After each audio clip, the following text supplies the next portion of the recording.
여러분, 스포츠 경기에서 타임아웃을 언제 쓰는지 아세요? 경기의 흐름을 끊거나 바꿀 때 쓰는 게 타임아웃입니다. 상대팀이 너무 좋은 흐름을 가지고 가거나 아니면 우리 팀이 너무 안 좋은 흐름이 있을 때 감독은 그 경기 흐름을 끊고 반전시키기 위해 타임아웃을 부릅니다. 마찬가지로 우리 안에 분노가 생겼을 때 그 분노의 흐름을 끊기 위한 타임아웃이 필요하다는 거예요. 그 타임아웃이 언제 필요할까요? 오늘 우리가 본 그 말씀, 분을 내어도 죄를 짓지 말라고 했는데 그 타임아웃은 분이 났을 때와 죄를 짓기 그 사이 시간, 죄로 이어지기 그 전 시간에 타임아웃을 불러야 한다는 거예요. 그래야 그 분노가 죄로 이어지는 흐름을 끊을 수 있기 때문에 그래요.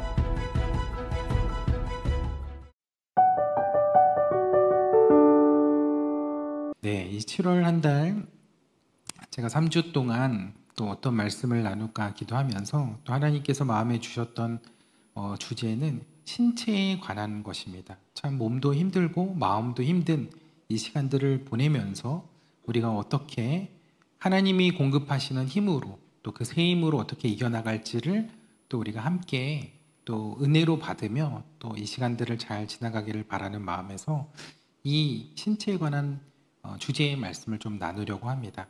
오늘은 그 첫 번째로 코에 관한 말씀 나누려고 하는데, 오늘 말씀 제목부터가 이제 범상치 않죠. 코끼리 하나님. 들어보시면 왜 코끼리 하나님이신지 아실 거예요. 우선 제가 결론적으로 말씀드리면 성서시대의 유대인들의 사고 가운데는 이 코라는 이 신체 부위가 감정을 분출하는 또 그 통로라는 그런 인식이 있습니다. 그래서 화가 났을 때 코를 가지고 이렇게 표현하는 경우가 많거든요. 근데 나라들마다도 이렇게 화가 났을 때의 어떤 그 상태를 표현하는 어떤 다양한 표현들이 있습니다. 여러분, 그런 표현을 들어보셨을지 모르겠어요. 미국에서는 hit the ceiling이라는 이런 말을 씁니다. 들어보셨어요? 실링이 이제 천장이라는 뜻인데 천장을 칠 정도로 화가 이렇게 솟구친다는 그런 의미죠. 프랑스에서는 부아후르즈라고 하는데 뜻은 빨간색을 보다라는 뜻이에요. 세상이 빨갛게 보일 정도로 화가 눈에 핏대가 서가지고 세상이 빨갛게 보일 정도로 이렇게 화가 났다는 그런 표현이에요.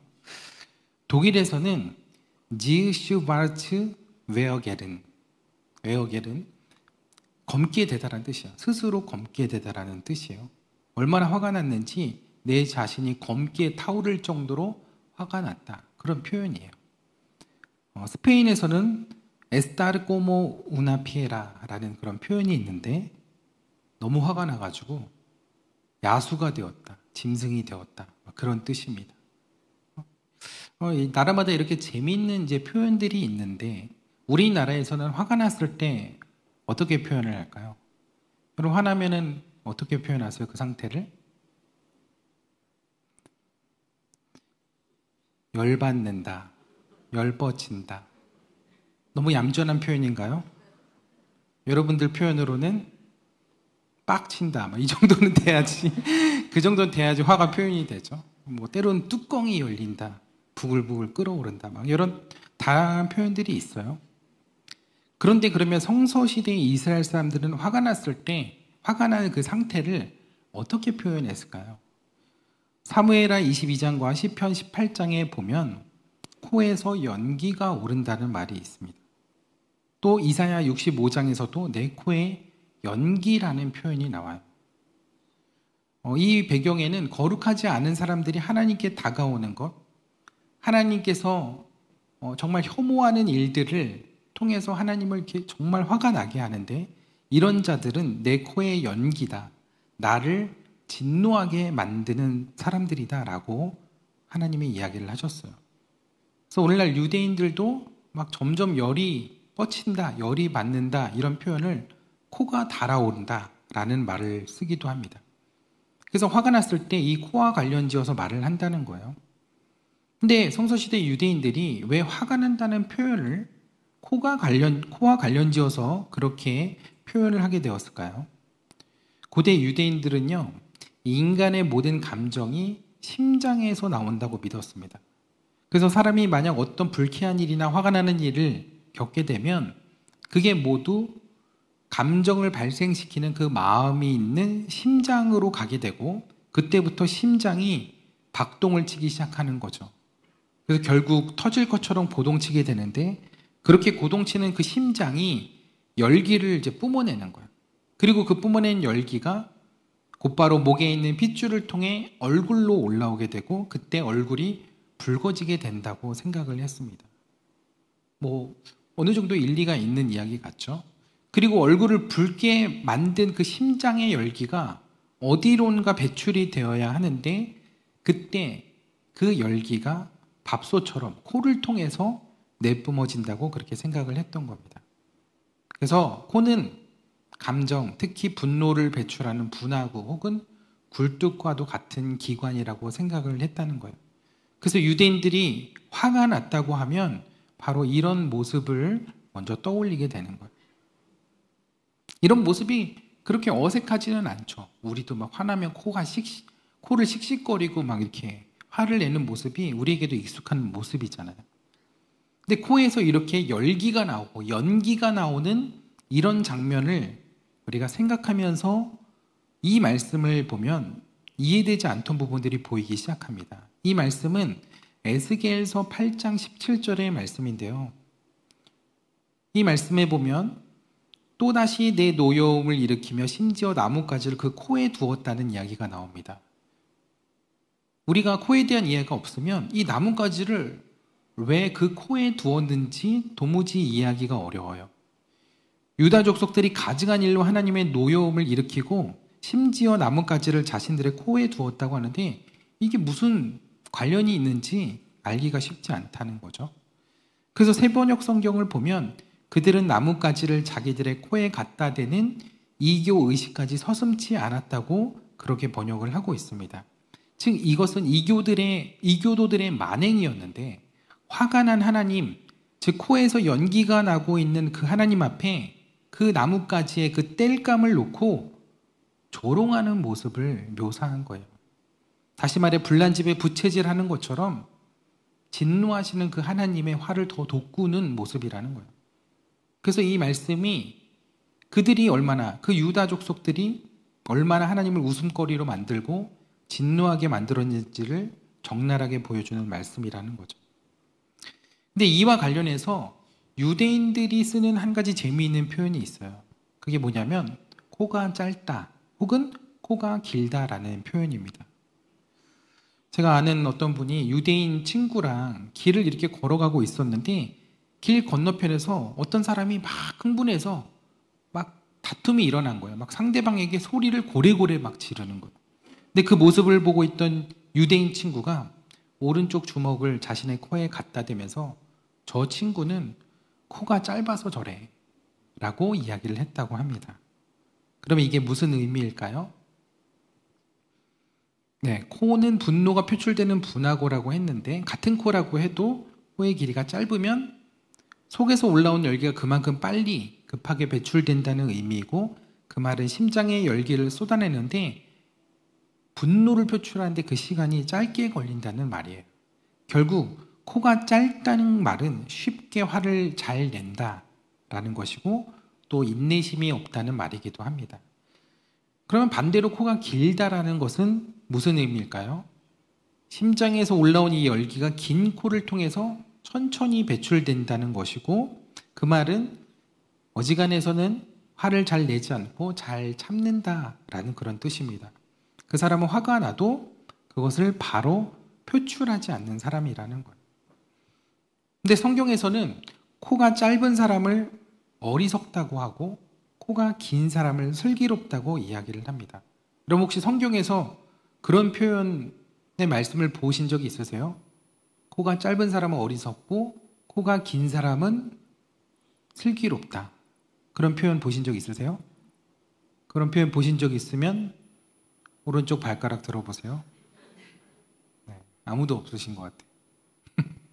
왜냐하면 우리가 보는 그 한글 성경에는 이런 표현이 아니고 다른 표현으로 의역이 되어 있기 때문입니다. 잠언 14장 17절에 보면 노하기를 속히 하는 자는 어리석은 일을 행한다고 했어요. 근데 여기서 속히 하다는 카체르라는 단어를 쓰는데 이 뜻이 짧다라는 뜻이에요. short라는 뜻이에요. 그리고 노하다는 그 단어의 원형인 아프라는 단어로 되어 있는데 이 단어의 뜻은 코라는 뜻이에요. 다른 뜻 없어요. 코라는 뜻이에요. 근데 왜 노하기를 속히 하는 자로 번역을 했을까요? 그냥 원뜻은 코가 짧은 사람이거든요. 그렇게 번역하면 오해도 없고 이해도, 물론 이해는 어렵겠지만 왜 그렇게 번역을 했을까? 만약에 코가 짧은 사람은 어리석다 이렇게 번역을 하면 우리가 이 말씀을 참 이해하기 어려웠을 거예요. 왜 코가 짧은 사람이 어리석은 사람이지? 그러면 코가 길어지도록 성형수술을 해야 하나?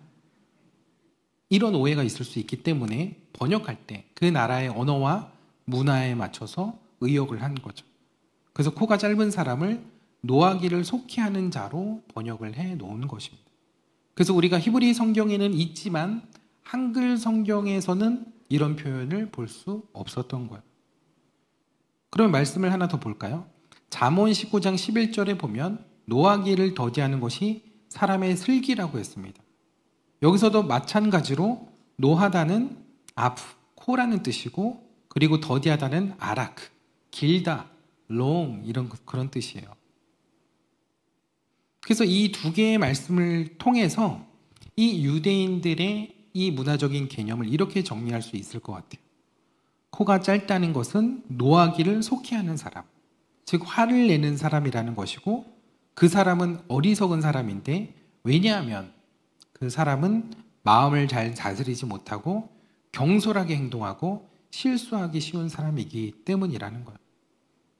반대로 코가 길다는 것은 노하기를 더디하는 사람이고 화를 잘 안 내는 사람이고 그래서 슬기로운 사람이라는 거예요. 왜냐하면 그 사람은 자신의 감정을 다스리고 신중하게 행동하는 사람이기 때문이라는 거죠. 그래서 이제 여러분들이 오늘부터 누가 화를 잘 내시거나 성격이 급하신 분이 있으면 그렇게 이야기하세요. 참 코가 짧네. 이렇게 얘기하세요. 그러면 그게 뭔 소리요? 이렇게 하실 거예요. 그러면 그런 게 있어. 그건 영종 만나교회 다녀야만 알 수 있어. 이렇게 얘기하시면 됩니다. 근데 여러분들은 스스로 보실 때, 스스로 생각하실 때 코가 짧으신 것 같으세요? 코가 기신 것 같으세요? 제가 얘기한 건 진짜 코가 몇 센치고 이런 거 얘기하는 거 아닌 거 아시죠? 본인은 나는 코가 긴데 이렇게 생각하실 수 있지만 주변 분들한테 물어봐야지 그래도 확실히 알 수 있을 것 같아요. 그러면 우리 하나님은 어떠실까요?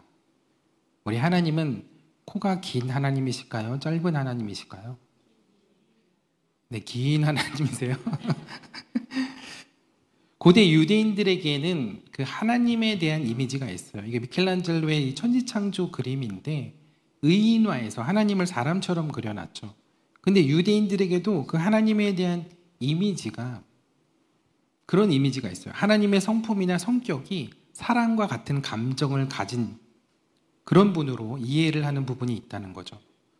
그래서 성경에서도 보면 하나님은 화를 내시기도 하시고 또 기뻐하시기도 하시고 슬퍼하시기도 하시죠. 우리와 똑같이 그 감정을 표현하세요. 하나님은 그럼 언제 화를 내실까요? 하나님은 거룩하신 분이기 때문에 그와 반대되는 삶을 살 때 거룩하지 않은 악한 생각과 행동들에 진노하십니다. 왜냐하면 그것이 하나님과 우리를 멀리하게 만드는 것이기 때문에 그래요. 그 성경에 보면 하나님이 이스라엘 백성들에게 진노하시는 장면이 자주 나와요. 그래서 민수기에만 봐도 이렇게 진노하시고 광야 생활하면서 계속 이스라엘 백성들에게 화를 내시고 진노하십니다. 그런 걸 보면 하나님이 참 참을성 없으시다. 너무 화를 자주 내시는 거 아닌가? 하나님 다혈질인 거 아니야? 이렇게 생각하실 수 있는데 그렇지 않아요. 이건 너무나 큰 오해이죠. 하나님의 성품 가운데 하나는 노하기를 더디하심이 있습니다. 출애굽기 34장에 보면 하나님이 처음 성막이 지어져서 그곳에 임하셨을 때 하나님 당신을 이렇게 소개합니다. 여호와라 여호와라 자비롭고 은혜롭고 노하기를 더디하고 인자와 진실이 많은 하나님이라. 또 시편에서는 여호와는 긍휼이 많으시고 은혜로우시며 노하기를 더디하시고 인자하심이 크신 분이라고 했습니다. 그리고 이사야 48장 9절에서는 내 이름을 위하여 즉 명예를 걸고 내가 노하기를 더디할 것이라고 약속하셨어요. 또 내 영광을 위하여 참을 것이라고 이야기하셨어요. 하나님은 이렇게 노하기를 더디하시고 참으시고 인내하시는 분이라는 거예요. 그러니 하나님은 결코 코가 짧으신 분이 아니라는 거예요. 하나님의 진노를 그렇게 쉽게 쏟아내시는 분이 아니라는 거예요. 하나님은 노하기를 더디하시며 길이 참으시는 분이라는 거예요. 근데 아까 노하기를 더디한다는 게 히브리어로 코가 긴 거라고 했잖아요. 히브리어로 보면 하나님은 코가 분명히 긴 분으로 소개되고 있어요. 하나님은 참고 또 참고 그리고 또 참으시는 분이에요. 그리고 도저히 안 되겠다 싶을 때 그들에게 진노를 보여주시는 거예요. 그것은 멸망시키려는 것이 아니라 다시 하나님께 돌아오기를 바라는 마음으로 사랑의 채찍질을 하시는 거죠. 근데 이런 성품이 하나님인데 성경에 그렇게 진노하시는 모습이 자주 나타난다. 이건 우리가 거꾸로 생각해야 되는 거예요. 그만큼 이스라엘이 얼마나 그 하나님을 오랫동안 그리고 자주 속을 썩였다는 거예요. 그럼에도 불구하고 하나님은 노하기를 더디하시고 오래 참으시며 매번 그들이 돌아오기를 기다리셨다는 거예요. 그래서 베드로후서 3장 9절에 보면 오직 주께서는 너희를 대하여 오래 참으사 아무도 멸망하지 아니하고 다 회개하게 이르기를 원하신다고 했어요. 하나님은 이 정도로 참으시고 그들이 회개하기를 기다리시고 원하신다는 거예요. 하나님 왜 이렇게까지 하시는 걸까요? 왜요?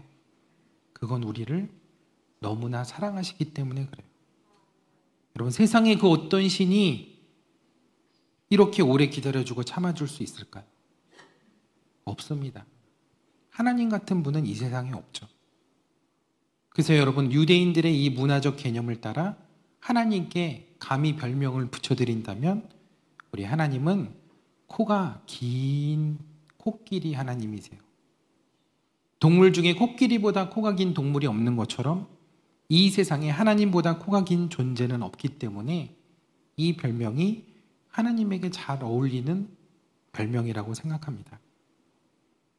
근데 여러분, 우리가 하나님의 형상을 따라 지음받았고 그 하나님의 성품을 닮았다면 우리는 그런 하나님의 모습을 따라 살아가야 하지 않을까요? 우리도 코가 긴 그 코끼리 하나님처럼 우리도 코가 긴 그런 삶을 살아야 하지 않을까요? 여러분, 오늘 우리가 읽었던 그 말씀, 에베소서의 말씀을 보면요, 이런 이야기가 있어요. 분을 내어도 죄를 짓지 말고. 분을 내어도 라는 말은 살아가면서 분이 날 수도 있다는 거예요? 없다는 거예요? 있다는 거예요. 화가 날 수도 있다는 거죠. 화가 나는 감정을 뭐 어떻게 하겠어요? 화가 나는 일이 생길 수 있는데 그건 하나님이 우리에게 주신 지극히 자연스러운 감정이에요. 하나님도 우리처럼 진노하시기도 하고 화를 내시기도 하세요. 그러나 하나님은 코가 긴 하나님이시기 때문에 오래 참으시고 그 화를 더디 내신다는 거예요. 근데 그러면 이렇게 얘기하시는 분이 있을 수 있어요. 아니, 그러면 그게 더디 내실 뿐이지 안 내시는 건 아니잖아요. 지금 내나 나중에 내나 어쨌든 화를 내시는 건 마찬가지 아닌가요? 여러분, 그런 것 같지만 화를 더디 내는 것과 속히 내는 것은 전혀 다른 결과를 만들어냅니다. 거기에는 엄청난 차이가 있어요. 화가 날 때 여러분들이 그걸 바로 분노로 표출하시잖아요. 그것이 죄로 이어질 가능성이 큽니다. 그것이 신체적으로든 언어적으로든 폭력으로 이어질 가능성이 있어요. 저는 냉정한 편이라서 화도 아주 차갑게 내는 편이거든요. 목소리 높이지 않고 조용조용 화는 내는 편이거든요. 근데 제가 가끔은 욱할 때가 있어요. 저희 아이들이 말 안 들으면 참지 못하고 막 화를 낼 때가 있어요. 근데 그런 때 보면요, 제가 아이들을 막 혼내거나 훈계하고 있는 게 아니라 그냥 제가 제 감정에 의해서 화를 내고 있더라고요. 그냥 화를 내고 있는 거예요. 그때는 제 코가 너무 짧아져서 코가 안 보일 정도예요. 근데 그렇게 화난 감정을 가지고 바로 그냥 다 쏟아내면 반드시 아이들에게 상처를 주게 되더라고요. 제가 아이들 교육 잘해보겠다고 아이들에 대한 교육에 대한 공부를 언제부터 했는지 아세요? 결혼하기 전부터 제가 고등학교 때부터 자녀 교육에 대한 책을 어이없게 그때부터 봤는데, 그러면은 자녀들을 잘 교육해야 되는데 전혀 그렇지 않더라고요. 그 많은 책들을 봤지만 그 책이 아이들에게 다 적용이 되고 내가 아는 대로 다 뜻대로 되는 게 아니더라고요. 참 뜻대로 안 되는 게 자녀예요.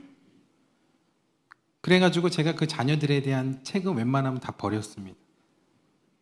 근데 예전부터 보았던 그 책 중에 하나, 지금까지도 보는 책이 하나 있어요. 그건 존 그레이의 자녀교육법이라는 책이 있습니다. 근데 제가 이 책을 오래전부터 알고 있었고 보았는데 자녀를 키우면서 이 책이 너무 싫어졌어요. 왜냐하면 이 책에 있는 대로 내가 실천할 수 없고 지킬 수 없다는 걸 보았거든요. 그래가지고 뭐 아이들을 긍정적으로 해줘라, 감정을 표현할 때 폭발시키지 말고 그 마음을 잠깐 거리를 두고 멈춰라, 이런 얘기를 하는데, 한 번은 큰 아이가 식당에 가가지고 계속 옆에 있는 수저통을 막 뒤적거리고 하지 말라는데 계속하고, 그래가지고 그때 제가 참지 못하고 아이를 그냥 힘으로 당겨가지고 목이 확 꺾일 정도로 얘를 이렇게 하면서 막 혼냈어요. 그리고 와가지고 집에 왔는데 집에 자녀교육법 책이 딱 보인 거예요. 그래가지고 제가 그 책을 바로 쓰레기통에 넣었어요. 이건 우리나라에 맞지 않아. 미국 애들이나 맞는 거야. 그랬는데 제가 나중에 다시 그 책을 꺼내서 봤는데 너무 맞는 말들이고, 그게 아이의 문제가 아니라 내 문제였더라고요. 이 책의 원제가 뭐냐면요, Children are from heaven. 아이들은 천국에서 온 아이들입니다. 우리나라에도 그런 프로그램이 있죠. 세상에 나쁜 개는 없다. 결국 아이들 잘못은 없다는 거. 다 부모 잘못이라는 거죠. 참 그 책을 보면서 참 제 자신을 참 많이 돌아봤던 것 같아요. 이 존 그레이 박사님이 화성에서 온 남자, 금성에서 온 여자라는 책을 아주 유명해지신 분인데, 근데 이 책을 보면서 제가 가장 인상 깊게 남았던 그 한 가지가 있어요. 그게 뭐냐면 이 책에서 그 분노를 조절하기 어려울 때, 그 아이에게 화가 났을 때 이렇게 하라는 것이었어요. 그건 뭐냐면 타임아웃을 가지라는 거였어요. 여러분, 스포츠 경기에서 타임아웃을 언제 쓰는지 아세요? 경기의 흐름을 끊거나 바꿀 때 쓰는 게 타임아웃입니다. 상대팀이 너무 좋은 흐름을 가지고 가거나 아니면 우리 팀이 너무 안 좋은 흐름이 있을 때 감독은 그 경기 흐름을 끊고 반전시키기 위해 타임아웃을 부릅니다. 마찬가지로 우리 안에 분노가 생겼을 때 그 분노의 흐름을 끊기 위한 타임아웃이 필요하다는 거예요. 그 타임아웃이 언제 필요할까요? 오늘 우리가 본 그 말씀, 분을 내어도 죄를 짓지 말라고 했는데 그 타임아웃은 분이 났을 때와 죄를 짓기 그 사이 시간, 죄로 이어지기 그 전 시간에 타임아웃을 불러야 한다는 거예요. 그래야 그 분노가 죄로 이어지는 흐름을 끊을 수 있기 때문에 그래요. 근데 여러분, 이거는 자녀 교육에만 적용되는 이야기가 아니에요. 우리가 화를 참지 못해서 자녀만이 아니라 우리 가족, 우리 주변에 있는 사람들에게 참 많은 상처를 줄 때가 있어요. 또 나쁜 마음을 품을 때도 얼마나 많은지 몰라요. 근데 우리가 그 마음이 죄로 가기 전에, 더 확장되기 전에, 더 상처 주기 전에 우리는 거기서 타임아웃을 부르고 끊어내야 한다는 거예요. 그리고 그때 화를 잠시 멈추고 성령님의 도우심을 구해야 합니다. 근데 만약 그때를 인내하지 못하고 코가 짧아지면 우리는 그 성령님의 도우심을 받을 시간이 없어요. 우리는 연약하기 때문에 우리의 감정을 다 다스리고 살지 못합니다. 근데 그걸 그냥 방치해 두면 죄로 연결된다는 거예요. 우리 안에 죄된 본성은 계속해서 우리의 감정을 죄로 이끌기 때문에 그래요. 그래서 그때 우리가 성령님의 도우심이 필요한 거예요. 여러분, 여러분의 스스로의 감정이 조절이 안 될 때 기도해 보신 적 있으세요? 여러분의 마음을 주체할 수 없을 때 성령에게 도우심을 구해 보신 적이 있나요? 쉽지 않은 일이죠. 왜냐하면 그걸 해야 된다는 걸 기억조차 하지 못하기 때문에. 근데 오늘 여러분들이 알았으니까 여러분 그때 성령 하나님께 타임아웃을 불러보세요. 그리고 하나님, 저를 도와주세요. 성령님, 제 마음을 다스려 주세요. 저도 어쩌지 못하는 이 감정을 성령님께서 인도해 주세요. 이게 아무것도 아닌 것 같은데요, 이 짧은 기도가요 놀라운 변화로 우리를 이끌게 합니다. 그 짧은 기도가요 우리의 코를 길게 만들어준다는 거예요. 그게 타임아웃의 묘미인 거예요. 근데 그런 시간이 없이 타임아웃도 안 하고 그 감정을 되는 대로 마구 표출하면 우리는 결국 상처 주고 죄를 짓게 된다는 거예요. 근데 반대로 그 화를 억누르고 그냥 품고 있어도 문제예요. 그건 오늘 말씀처럼 결국 마귀에게 틈을 주게 됩니다. 왜냐하면 그 분노가 사라진 것이 아니기 때문에 그래요. 내 안에서 삭혀지고 있는 그 분노는 언제든 마귀에게 틈을 주면 그 분노는 다시 솟아오르게 되어 있습니다. 그래서 분이 나면, 화가 나면 그것은 표출하거나 마음에 삭히는 것이 아니라 해소시켜야 하는 거예요. 소멸시켜야 하는 거예요. 그 불을 꺼야 하는 거예요. 근데 그게 우리의 힘만으로 안 된다니까요. 우리의 마음만으로 안 되기 때문에 성령에게 도움을 구해야 한다는 거예요. 타임아웃을 불러야 한다는 거예요. 그래야 그 마음이 하나님의 마음으로 바뀔 수 있어요. 우리가 그 타임아웃을 부를 때 무슨 소리를 듣나요? 선수들이 감독님 이야기를 듣잖아요. 지금 이 방향으로 안 돼. 지금 이 분위기로 안 돼. 우리가 새로 반전을 일으키기 위해서는 이렇게 바꿔가야 해요. 우리가 타임아웃을 부르면요 하나님이 우리에게 말씀해 주세요. 지금 그 화를 내면 안 돼. 그렇게 분노를 표출하면 안 돼. 너는 그 사람을 사랑하고 포용하고 용서하고 이해해야 해. 왜냐하면 내가 너에게 그렇게 했기 때문이야.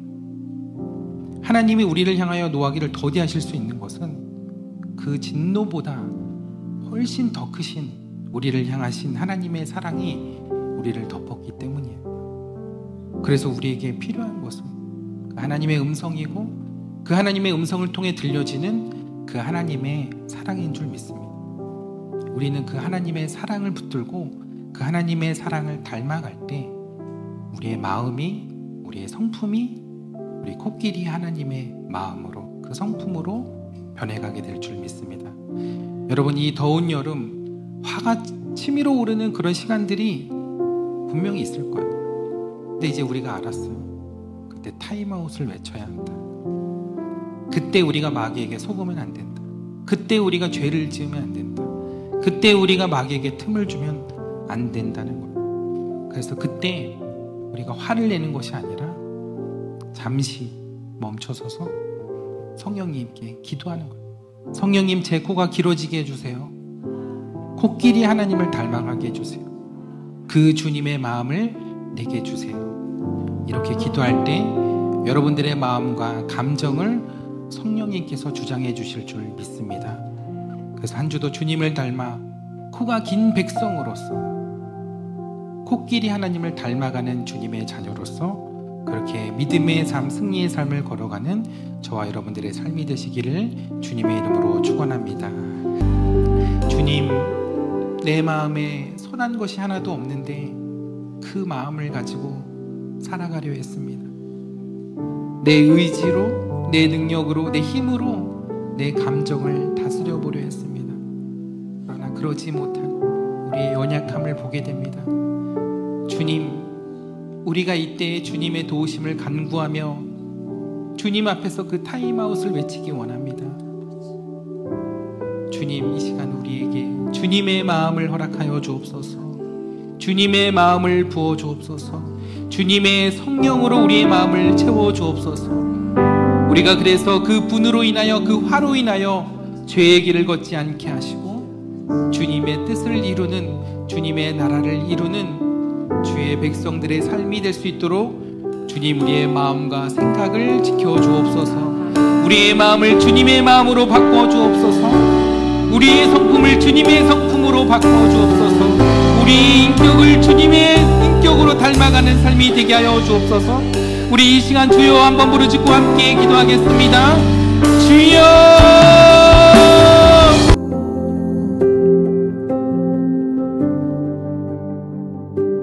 When I wake, I know you are with me. In the dark, I can almost see you clearly. Every day, you see